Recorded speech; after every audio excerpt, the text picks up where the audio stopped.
పనిచేస్తున్నామండి. వీళ్ళంతా మా స్టూడెంట్స్ అండి. మేము ఇక్కడ మిషన్ ట్రైనింగ్ ఇస్తున్నామండి. ఇక్కడ వీళ్ళందరికీ చాలా మటుకు వర్క్ అయిపోయిందండి. ఇప్పుడు లాస్ట్లో ఉన్నారండి. వీళ్ళకి సర్టిఫికేట్ కార్యక్రమం కూడా ఈరోజు జరుగుతుందండి. ఇక్కడ అంతా చాలా బాగా నడిపించారండి పార్టీని స్వచ్ఛంద సేవా సంస్థ వారు. ఇంత అవకాశం ఇచ్చిన పార్టీని స్వచ్ఛంద సేవా సంస్థ వారికి నా హృదయపూర్వక ధన్యవాదాలు తెలియజేసుకుంటానండి. ముఖ్యంగా ఏంటంటే ఇంకా ఇలాంటి అవకాశాలు ఎన్నో ఇవ్వాలని పార్టీ ద్వారా మేము పొందుకోవాలని కోరుకుంటూ నిన్నతో నేను ముగిస్తున్నానండి.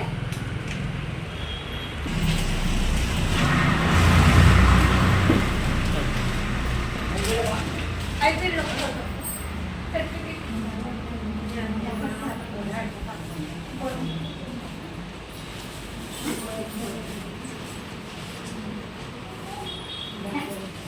Ama iba ako ko.